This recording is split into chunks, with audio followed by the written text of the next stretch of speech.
For today's card, I want to show you how I created this sweet vintage card using the new January Crafty Crew Kit from Crafty Stamp Co. And this kit is available now through December 15th for pre-order. So I'm going to start out by doing a little bit of reverse stenciling. So I've just smushed some of my pink ink onto my stencil, and then I'm going to spray it down with some water, and you can do this with any water-based inks, and then I'm going to add it to my card front. I'm going to bring in a paper towel and just smush all around my stencil to get all that excess water off so that my image doesn't really, spread. I want to get a good image of this stencil. And so reverse stenciling, you're going to get the opposite of what you did if you would be normally stenciling. So I know it's hard to see on camera, but here it is. This pink is very light, but it goes really well with the paper in this Crafty Crew Kit. So now what I want to do is just bring in some walnut stain. I'm going to smush it on my block, add a little bit of water, and add some splashes. And so this block here is an old stamp block that I used to use for larger stamps, but I have another one, so I turned this one into my splash block. So you'll see I've added all kinds of inks to it, and eventually I'll take it to the sink and wash it down with some soap and water. But I use this in my craft room all the time to create my splashes. So I'm just going to add a few splashes onto this card front. I don't want to overwhelm it too much with the brown ink, but I do want to get that vintage feel. So once I have the amount of splashes that I like, I'm going to come in with my paper towel and smush those splashes. Smush those splashes. It's so hard to say that. I'm going to smush those out because I wanted that look. I didn't want those perfect dots on there. So that helps them to spread out and kind of give them, I want it to look like this paper is old. So I'm giving it that vintage feel. And then I'm coming back in again with that same pink ink, and I'm just going to edge around my card, just filling in some of that white space around the edge, kind of framing it out. And then I'm going to come back in with that walnut stain again, and I'm just going to ink around the edges of the card front once again. So you can see here in the upper left hand corner, I got a little bit too much ink there. So I want to just add a little bit of water, and I've decided I'll just spray the water all the way around the frame of the card. And then I'm just going to take my paper towel and lift up some of that ink that removes ink in different spots and adds more to that vintage feel. And then I felt like the card was still a little bit too white, so I'm going to just use what's left over on my sponge and ink the middle of the card a little bit. Well, the more I worked on the front of this card, the more I thought, you know what, for this card, I just had an idea of the card I wanted to make. I decided that I wanted this piece to be a little bit smaller than what I had cut it. So I'm cutting it down to 3 3/4 by 4.5. So now I'm going to go ahead and go back and ink those edges again, because where I cut it down, I lost some of my brown inking, but I'm just going to lightly ink those edges and add that brown back to it just to give it that vintage feel. And so once I have the edges inked all the way around, just framing it out, I'm going to bring it back and I am going to add a little bit of stamping to it. So I'm going to pull out the 3 little button stamps from the Meadow stamp set that comes in this kit. It's 3 little bitty buttons all stuck together for one stamp, and so I thought this would be perfect on the front of this card. So I'm just going to bring in my walnut stain again, and I'm just going to stamp those 3 little buttons in the upper left hand corner.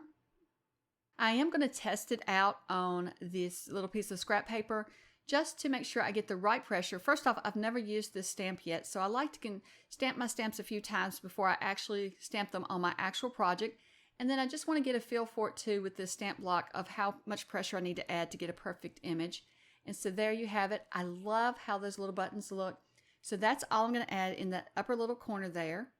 And so while I'm going to set all that aside for a moment and pull in the paper from the kit, you get a 6x6 paper pad in this kit as well.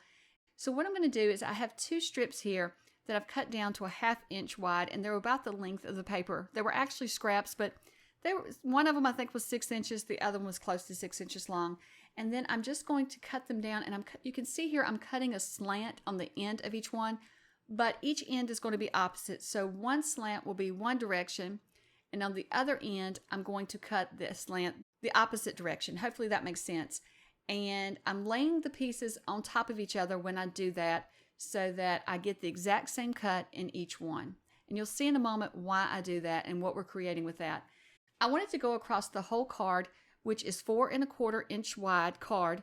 So I made sure that it is no longer than 4¼ inch from tip to tip. And so now I'm going to work on my focal point, which is going to be the scallop circle. I'm going to start out by just adding a little bit more of that pink that I've been using on the rest of the card. And I just want to lightly, and this pink is very light anyway, but I just want to lightly ink this scallop circle. I don't want it to be dark. I just want to have a hint of that pink on the scallop circle. And then once I have enough of the pink on it, I'm going to bring in the walnut stain again. I really want to ink around the edges first, and I want to get those edges fairly dark so that it kind of just frames out the scallop circle. So once I get the edges dark, I want to come in with what's left on my sponge, and I just want to spread it around the whole scallop circle. You'll still see a little bit of the pink, but I'm just going to make this scallop circle look very vintage or very aged. And then I've gone ahead and I have colored up this sewing machine in a turquoise and pink. And so I'm going to take and add the ink on top of it as well, just filling in all of the white space so that it blends in with that scallop circle. So now what I want to do is I want to bring that background piece that we were working on at the beginning. It's totally dry now, and I want to go ahead and add my sentiment to this piece. So I'm just going to add it to my stamping platform, and I'm going to bring in "You Keep Me Stitched Together Even When Life Unravels." And this is from one of the stamp sets in the kit as well. And I'm going to stamp it with the walnut stain as well. So now let's just layer up the card. So I've just cut a piece of the pink plaid from the paper pack. I cut that to 4 by 5¼ and then that's just going to be my background piece. And I'm just doing a top fold card today. So now I'm just going to add the background piece that we created together to the front of my card, and I'm just going to center that up on the plaid piece. And I'm just eyeballing the center. I never measure anything like this. Close enough is good enough for me. This is a handmade card. And then I'm going to bring in those strips that we created, and now you'll understand why I cut the angles different. So one end is going to be like a banner cut, and the other end will look more like an arrow, the end of an arrow. So you'll see here in just a moment. So I'm going to layer these up so that when I layer them together, the slants are going opposite and you have your little piece here in the middle. This piece was not my idea. I saw a card on Pinterest that had a piece on it like this, and I thought that would be absolutely cute for a card, so I had to give it a try. So there was no measurements or anything on there, but you can look and see that they had just cut the slants 2 different directions and then put them together. So you can see that one end, the right-hand side, comes to a little peak, and the left-hand side is more like a little cut-out banner. So I loved how that looked. So now I'm just going to add the scallop circle. I'm trying to decide, should I pop it up with some foam dots or should I just leave it flat?